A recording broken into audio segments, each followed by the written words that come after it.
ആദ്യം തെരഞ്ഞെടുപ്പ് പ്രഖ്യാപിച്ചേക്കും. തെരഞ്ഞെടുപ്പ് കമ്മീഷന്റെ വാർത്താ സമ്മേളനം ഇന്ന് ഉച്ചയ്ക്ക് 3 മണിക്കുണ്ട്. അതിലേക്ക് തന്നെ ആദ്യം കടക്കുന്നു ന്യൂസ് ട്രെൻഡ്സ്.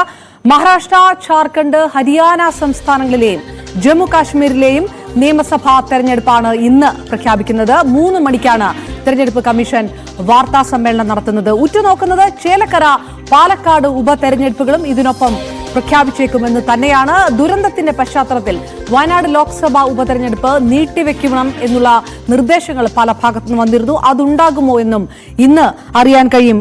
രാഗേഷ് നാഷണൽ ഡെസ്കിൽ നിന്ന് നമുക്കൊപ്പം ചേരുന്നു. രാഗേഷ്, പ്രധാനപ്പെട്ട സംസ്ഥാനങ്ങളിലെ ഈ 4 സംസ്ഥാനങ്ങളിലെ മഹാരാഷ്ട്ര, ഹരിയാന, ഝാർഖണ്ഡ്, ജമ്മു കാശ്മീർ ഇവിടെയുള്ള നിയമസഭാ തെരഞ്ഞെടുപ്പ് തീയതികൾ പ്രഖ്യാപിക്കുന്നതിനൊപ്പം കേരളം ഉറ്റുനോക്കുന്നത് അത് തന്നെ. ചേലക്കരയുണ്ടാകുമോ, പാലക്കാട്, അത് എപ്പോഴത്തേക്കായിരിക്കും തെരഞ്ഞെടുപ്പ് തീയതികൾ വരിക എന്നുള്ളത്. പിന്നെ പറഞ്ഞതുപോലെ തന്നെ ഈ വയനാട് ദുരന്തത്തിന്റെ പശ്ചാത്തലത്തിൽ പല ഭാഗങ്ങളിൽ നിന്ന് വന്ന നിർദ്ദേശമാണ് ഉപതെരഞ്ഞെടുപ്പ് തീയതി നീട്ടിവെക്കണമെന്നുള്ളത്. ഏത് രീതിയിലുള്ള ചിത്രമാണ് ലഭ്യമാകുന്നത് ഇപ്പോൾ? അപർണ, 288 അംഗ മഹാരാഷ്ട്ര നിയമസഭ, ഒപ്പം തന്നെ 90 അംഗ ഹരിയാന നിയമസഭ, 81 സീറ്റുള്ള ഝാർഖണ്ഡ് നിയമസഭ, ഒപ്പം ജമ്മു കശ്മീരിലെ നിയമസഭാ തെരഞ്ഞെടുപ്പുകളാണ് ഇന്ന് പ്രഖ്യാപിക്കുക. ഒപ്പം തന്നെ കേരളമടക്കം വിവിധ സംസ്ഥാനങ്ങളിലെ നിയമസഭാ ഉപതെരഞ്ഞെടുപ്പുകളും പ്രഖ്യാപിച്ചേക്കും. ഏതായാലും മഹാരാഷ്ട്രയിലേക്ക് വരികയാണെങ്കിൽ മഹാരാഷ്ട്ര തെരഞ്ഞെടുപ്പിനെ ഏറ്റവും സവിശേഷമാക്കുന്നത് ഈ ലോക്സഭാ തെരഞ്ഞെടുപ്പിലെ തെരഞ്ഞെടുപ്പ് ഫലം തന്നെയാണ്. അതിന് ഏറ്റവും പ്രധാനപ്പെട്ട കാര്യം, അവിടെ മഹാസഖ്യം വലിയ മുന്നേറ്റമുണ്ടാക്കിയതായിരുന്നു ഈ ലോക്സഭാ തെരഞ്ഞെടുപ്പ്. മാത്രവുമല്ല, ശിവസേനയും NCPയും പിളർന്ന ശേഷമുള്ള ആദ്യ തെരഞ്ഞെടുപ്പ് കൂടിയായിരുന്നു അത്.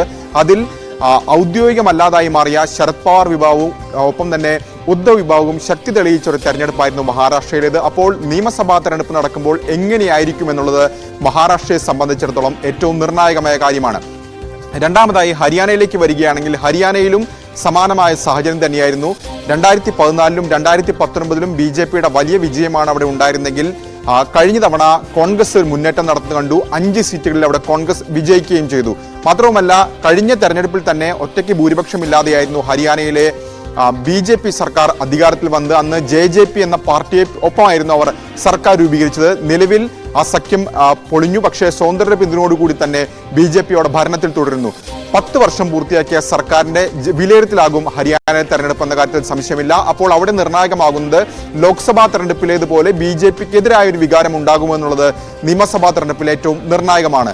ഝാർഖണ്ഡിലാകട്ടെ നിലവിൽ JMMും കോൺഗ്രസും സഖ്യമായി മത്സരിക്കുന്നു. പക്ഷേ അവിടുത്തെ രാഷ്ട്രീയ കാര്യങ്ങൾ എടുക്കുകയാണെങ്കിൽ രാജ്യത്ത് തന്നെ ചർച്ചയായ പല വിഷയങ്ങളും ഝാർഖണ്ഡ് കേന്ദ്രീകരിച്ചുകൊണ്ടായിരുന്നു. അവിടെ മുഖ്യമന്ത്രി ഹേമന്ത് സോറനെ തന്നെ ED അറസ്റ്റ് ചെയ്ത അദ്ദേഹം മാസങ്ങളോളം ജയിലിൽ കിടക്കുന്നു. മുഖ്യമന്ത്രി സ്ഥാനം ഒഴിയേണ്ടി വരുന്നു.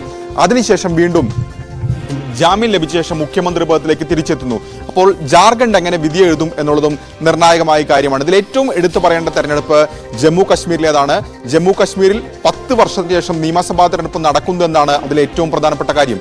കാരണം ജമ്മു കാശ്മീരിന്റെ പ്രത്യേക പദവി എടുത്തുകളയും സംസ്ഥാന പദവി ഇല്ലാതാവുകയും ചെയ്തു. നിലവിൽ കേന്ദ്രഭരണ പ്രദേശമാണ് ജമ്മു കാശ്മീർ. കശ്മീരും ജമ്മുവും ഉൾപ്പെടുന്ന കേന്ദ്രഭരണ പ്രദേശത്താണ് വോട്ടെടുപ്പ് നടക്കുന്നത്. ലഡാക്ക് ഇതിന്റെ ഭാഗമല്ല. ഈ വോട്ടെടുപ്പ് ലഡാക്കിൽ ഏതായാലും നടക്കുന്നുമില്ല. 90 അംഗ നിയമസഭയിലേക്കാണ് ജമ്മു കശ്മീരിൽ വോട്ടെടുപ്പ് നടക്കുന്നത്. 47 സീറ്റുകൾ കശ്മീർ താഴ്വരയിൽ, 43 സീറ്റുകൾ ജമ്മു മേഖലയിൽ. അങ്ങനെ 90 മണ്ഡലങ്ങളിലാണ് അവിടെ വോട്ടെടുപ്പ് നടക്കുന്നത്. 10 വർഷത്തിന് ശേഷം വോട്ടെടുപ്പ് നടക്കുമ്പോൾ എന്തായിരിക്കും കശ്മീരിന്റെ ജനവിധി എന്നുള്ളത് ഏറ്റവും നിർണായകമായ കാര്യമാണ്. ഇതിനോടകം തന്നെ തെരഞ്ഞെടുപ്പ് കമ്മീഷൻ ഉദ്യോഗസ്ഥരൊക്കെ തന്നെ ജമ്മു കശ്മീർ പലതവണ സന്ദർശിച്ചിരുന്നു. കേന്ദ്ര ആഭ്യന്തര സെക്രട്ടറിയുമായി സുരക്ഷാ കാര്യങ്ങളടക്കമുള്ള വിഷയങ്ങൾ ചർച്ച ചെയ്തു. സമീപകാലത്ത് പ്രത്യേകിച്ച് കഴിഞ്ഞ ലോക്സഭാ തെരഞ്ഞെടുപ്പിൽ ജമ്മു കശ്മീരിന്റെ ജനവിധി വലിയ പ്രതീക്ഷ നൽകുന്നതാണ് എന്നാണ് തെരഞ്ഞെടുപ്പ് കമ്മീഷൻ വൃത്തങ്ങൾ തന്നെ വ്യക്തമാക്കിയത്. കാരണം 58% പോളിംഗ് ജമ്മു കശ്മീരിൽ രേഖപ്പെടുത്തി. ഇതിൽ കശ്മീർ താഴ്വരയിൽ മാത്രം 51%-ലധികം പോളിംഗ് രേഖപ്പെടുത്തിയിട്ടുണ്ട്. അപ്പോൾ കശ്മീരിന്റെ സമീപകാലത്തുണ്ടായിരിക്കുന്ന ഏറ്റവും വലിയ റെക്കോർഡ് പോളിംഗ് ആയിരുന്നു അത്. അതുകൊണ്ട് തന്നെ തെരഞ്ഞെടുപ്പിന് അനുകൂലമാണ് എന്നൊരു പ്രതികരണമാണ് തെരഞ്ഞെടുപ്പ് കമ്മീഷന്റെ ഭാഗത്തുനിന്ന് ഉണ്ടായിരിക്കുന്നത്. മാത്രവുമല്ല, നേരത്തെ തന്നെ സുപ്രീം കോടതി ഈ വിധിയിൽ ജമ്മു കശ്മീരിന്റെ പ്രത്യേക പദവി എടുത്തു കളഞ്ഞ കേന്ദ്ര സർക്കാർ നടപടി ശരിവെച്ചുകൊണ്ടുള്ള ഉത്തരവിൽ തന്നെ ജമ്മു കശ്മീരിന് പ്രത്യേക പദവി ജമ്മു കശ്മീരിന് സംസ്ഥാന പദവി തിരികെ നൽകണം. ഒപ്പം ജമ്മു കശ്മീരിൽ തെരഞ്ഞെടുപ്പ് സെപ്റ്റംബർ 30-നകം തന്നെ നടത്തണമെന്ന് കോടതി നിർദ്ദേശിച്ചിരുന്നു. അതിന്റെ കൂടി അടിസ്ഥാനത്തിലാണ് ഇന്ന് ഏതായാലും തെരഞ്ഞെടുപ്പ് നടക്കുന്നത്.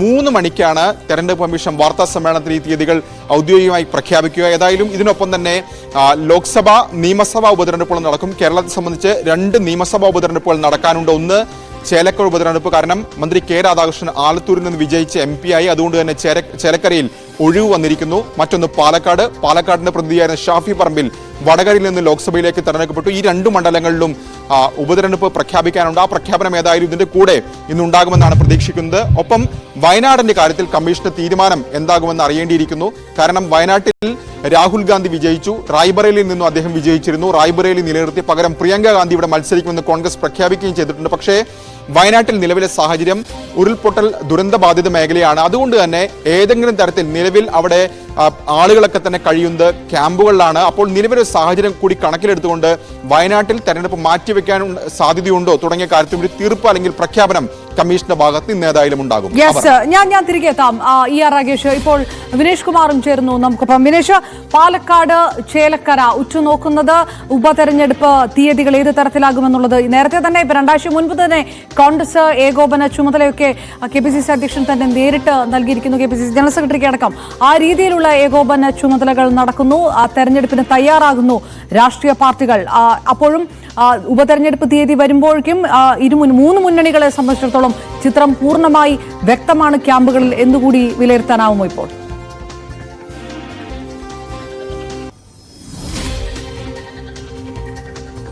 അപർണ, കഴിഞ്ഞ കുറച്ച് മാസങ്ങളായി, അതായത് ഈ തെരഞ്ഞെടുപ്പിന് ശേഷം, ലോക്സഭാ തെരഞ്ഞെടുപ്പിന് ശേഷം പ്രധാനമായും കോൺഗ്രസിലെയും അതുപോലെ തന്നെ BJPയിലെയും പ്രധാന നേതാക്കളെല്ലാം തന്നെ പാലക്കാടുണ്ട്. പാലക്കാട് മണ്ഡലം നിലനിർത്തുക എന്നുള്ള അതൊരു അഭിമാന പോരാട്ടമായി തന്നെയാണ് UDF കാണുന്നത്. പക്ഷേ മണ്ഡലം പിടിച്ചെടുക്കാൻ കഴിയും എന്നുള്ളൊരു ആത്മവിശ്വാസം BJPക്കുണ്ട്. പക്ഷേ LDFിലേക്ക് എത്തുമ്പോൾ സ്ഥാനാർത്ഥിയുടെ കാര്യത്തിൽ ഇനിയും ഒരു വ്യക്തതയായിട്ടില്ല. പക്ഷേ UDFിനെ സംബന്ധിച്ചിടത്തോളം 2 പേരുകളാണ് പ്രധാനമായും ഉള്ളത്. അതിൽ പ്രഥമ പരിഗണന രാഹുൽ മാങ്കൂട്ടത്തിലാണ്. യൂത്ത് കോൺഗ്രസിന്റെ സംസ്ഥാന അധ്യക്ഷനാണ്.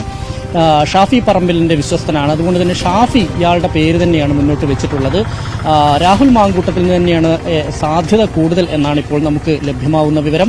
ഒപ്പം തന്നെ BJPയിൽ ഇപ്പോഴും ശോഭാ സുരേന്ദ്രന്റെ പേരാണ് സജീവ പരിഗണനയിലുള്ളത്. ഒപ്പം തന്നെ K സുരേന്ദ്രന്റെ പേരുമുണ്ട്. അതുപോലെ തന്നെ കഴിഞ്ഞ തവണ ലോക്സഭാ തെരഞ്ഞെടുപ്പിൽ BJPയുടെ സ്ഥാനാർത്ഥിയായിരുന്ന കൃഷ്ണകുമാറിന്റെ പേരും പരിഗണനയിലുണ്ട് എന്നുള്ളതാണ് നമുക്ക് അറിയാൻ കഴിയുന്നത്. എന്തായാലും നമുക്കറിയാം, പാലക്കാടിന്റെ ഒരു സ്വഭാവം വെച്ച് പാലക്കാട് മണ്ഡലം UDFിന് വ്യക്തമായ സ്വാധീനമുള്ള ഒരു സ്ഥലം കൂടിയാണ്. കഴിഞ്ഞ തവണ ഷാഫി പറമ്പിൽ ജയിച്ചത് നേരിയ ഭൂരിപക്ഷത്തിനാണെങ്കിൽ പോലും UDFിന് വലിയ പ്രതീക്ഷയുള്ള സ്ഥലമാണ്. കാരണം ഈ ശ്രീധരനെ പോലുള്ള അത്രയും ജനകീയനായ, അല്ലെങ്കിൽ ആളുകൾക്കിടയിൽ വലിയ സ്വാധീനമുള്ള ഒരു വ്യക്തിയാണ് BJP ഇറക്കിയത്. അത്തരത്തിൽ ഒരു സർപ്രൈസ് കാൻഡിഡേറ്റ് ഉണ്ടാവുമോ എന്നുള്ള കാര്യത്തിലും അതും BJPയുടെ സജീവ പരിഗണനയിലുള്ള ഒരു കാര്യം തന്നെയാണ്. എന്തായാലും നമുക്കറിയാം, പാലക്കാട് നഗരസഭ ഭരിക്കുന്നത് BJPയാണ്. BJPക്ക് വ്യക്തമായ സ്വാധീനമുള്ള സ്ഥലമാണ് പാലക്കാട് നഗരസഭയിൽ വരുന്നത്. ബാക്കി വരുന്ന 3 പഞ്ചായത്തുകളിൽ കണ്ണാടി ഒഴികെയുള്ള 2 പഞ്ചായത്തും UDFിന് വ്യക്തമായ സ്വാധീനമുള്ളതാണ്. UDF ഭരിക്കുന്നതാണ്. പിരായിരി പഞ്ചായത്താണെങ്കിലും മാത്തൂർ പഞ്ചായത്താണെങ്കിലും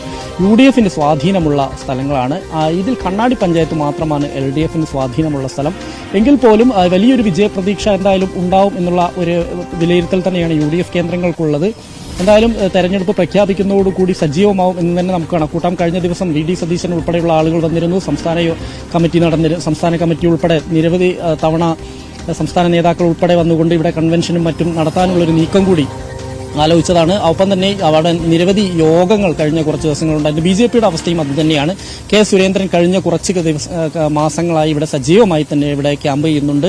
ഇവിടുത്തെ ഇപ്പം നമുക്കറിയാം, വയനാട് ദുരന്തത്തിന്റെ ഒരു പശ്ചാത്തലത്തിൽ മാത്രമാണ് ഇവരെല്ലാം വിട്ടുനിന്നത്. അതിനുശേഷവും അതിനു മുമ്പും വലിയ തോതിൽ തന്നെ BJPയിലെ നേതാക്കൾ ഇവിടെ എത്തിയിരുന്നു. K സുരേന്ദ്രന്റെ പേര് സജീവ പരിഗണനയിലുള്ള കാര്യം മാധ്യമപ്രവർത്തകർ അദ്ദേഹത്തോട് ചോദിച്ചപ്പോൾ അദ്ദേഹം അത് നിഷേധിക്കാൻ തയ്യാറാവാത്തൊരു സാഹചര്യം കൂടിയുണ്ട്.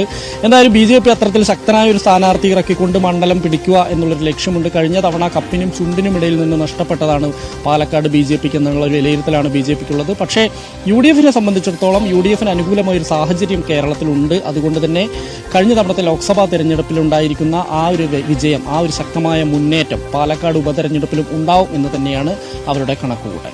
ഞാൻ തിരികെ എത്താം. വിനേഷ്, പാലക്കാട് ചേലക്കര ഉപതെരഞ്ഞെടുപ്പുകളിലേക്ക് തീയതി പ്രഖ്യാപിക്കാൻ ഒരുങ്ങുന്നതിന് മുൻപ് തന്നെ ചർച്ചകളെല്ലാം രാഷ്ട്രീയ പാർട്ടികളുടെ ക്യാമ്പുകളിൽ സജീവമാകുന്നു എന്നറിയുന്നു. ഞാൻ ഒരിക്കൽ കൂടി ER രാഗേഷിലേക്ക് ചെല്ലുന്നു. രാഗേഷ് നേരത്തെ പറഞ്ഞ പോലെ വയനാടിന്റെ കാര്യം, വയനാട് തിരഞ്ഞെടുപ്പ് പ്രഖ്യാപനം ഉണ്ടാകുമോ എന്നുള്ളത് സംബന്ധിച്ച് നേരത്തെ ഈ പറഞ്ഞ പോലെ തന്നെ അവിടെ ചർച്ച നടത്തുകയാണ്.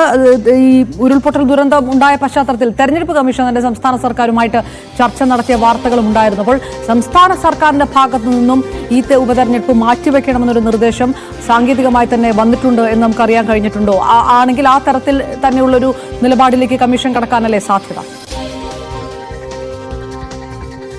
അത്തരമൊരു അറിയിപ്പ് ലഭിച്ചിട്ടുണ്ടെങ്കിൽ മാത്രമായിരിക്കും സ്വാഭാവികമായും കമ്മീഷന്റെ ഭാഗത്തുനിന്ന് തെരഞ്ഞെടുപ്പ് നീട്ടിവെച്ചുകൊണ്ടുള്ള പ്രഖ്യാപനം ഉണ്ടാവുക. ഏതായാലും അത്തരമൊരു നീട്ടിവെക്കാൻ കമ്മീഷൻ തയ്യാറാകുമോ എന്ന കാര്യത്തിൽ വ്യക്തതയില്ല. പക്ഷേ മറ്റു 2 തെരഞ്ഞെടുപ്പുകളും, അതായത് പാലക്കാടും ചേലക്കരയും ഉപതെരഞ്ഞെടുപ്പ് നടത്തുമെന്ന കാര്യത്തിൽ പ്രഖ്യാപിക്കുമെന്ന കാര്യത്തിൽ സംശയമില്ല.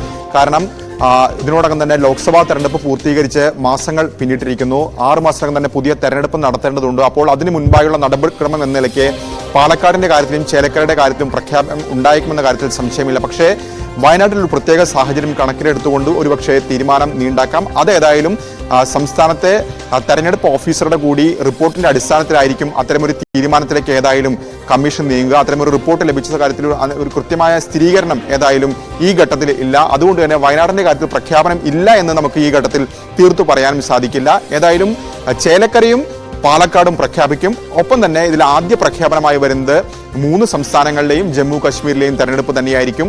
കാരണം ഈ സംസ്ഥാനങ്ങളിലെ കാലാവധി ജനുവരി മാസത്തിൽ അവസാനിക്കുകയാണ്. അടുത്ത വർഷം ആദ്യം അവസാനിക്കും. അതിനു മുൻപായി തെരഞ്ഞെടുപ്പ് നടത്തേണ്ടതുണ്ട്. മാത്രവുമല്ല മഹാരാഷ്ട്രയിൽ ഒരുപക്ഷെ ഒറ്റഘട്ടമായിരിക്കില്ല തെരഞ്ഞെടുപ്പ് നടക്കുക. ജാർഖണ്ഡിലും സമാനമായ രീതിയിൽ ഒറ്റഘട്ടമായി വോട്ടെടുപ്പ് പൂർത്തീകരിക്കാറില്ല. അതുകൊണ്ട് തന്നെ സമയമെടുത്തുള്ള പ്രക്രിയയാണ്. അതുകൊണ്ട് തന്നെയാണ് ഇപ്പോൾ നേരത്തെ കൂട്ടിയുള്ള പ്രഖ്യാപനം ഇപ്പോൾ കമ്മീഷന്റെ ഭാഗത്തുനിന്ന് ഉണ്ടാകുന്നത്. ER രാഗേഷും വിനേഷ് കുമാറുമാണ് വിവരങ്ങൾ നൽകിയത്. 3 മണിക്കാണ് തെരഞ്ഞെടുപ്പ് കമ്മീഷന്റെ വാർത്താ സമ്മേളനം. ശിരൂർ